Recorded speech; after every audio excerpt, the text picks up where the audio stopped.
from any family. So we had no, like I couldn't call grandma to come over and help. It wasn't happening.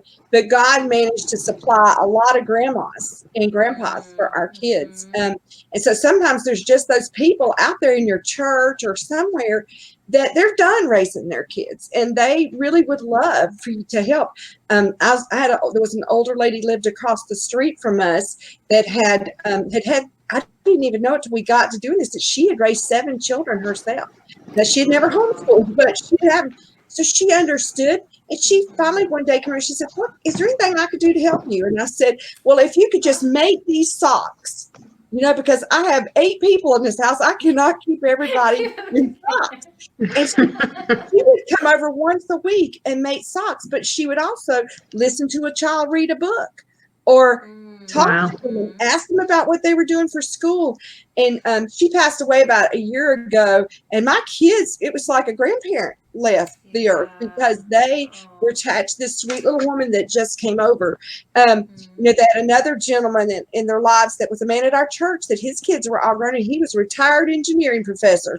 And he just wanted to spend time with the kids, and he would come over and take them on bike rides and do things. But he also, our little daughter that struggled reading, he sat every week for an hour or so. He would just help her with her reading and play reading games with her. It was wonderful for me with having a lot of children having that extra help. So just look around you. There might be some people that could help with that burnout by being there. You're blessing them and blessing you at the same time. They need that opportunity.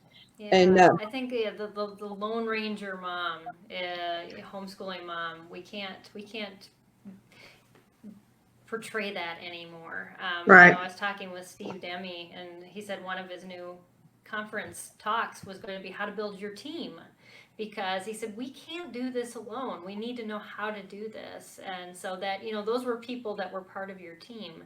Amanda, you had talked about therapy too. So that's another way.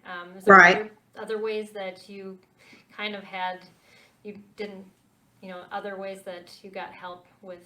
I did. I was fortunate that my sister-in-law homeschooled my nieces and nephew. So we had weekly, we called them co-ops, but they were very laid-back co-ops. There was a lot of fellowshipping with my sister-in-law and I, and the kids. We did art projects or did a history lap book or something, but it was a lot of playing and a lot of us comparing notes and decompressing, and that was really important. Another really important thing having a struggling learner was when we were in a local support group. That was when people met more in person than they do just online. We realized that they were targeting typical learners. So we started our own struggling learners group. And that was so helpful to have, again, like-minded people that we could encourage one another. One day I literally just said, I think I posted on some platform, if your child struggles with math, could you come over and we can just, brainstorm.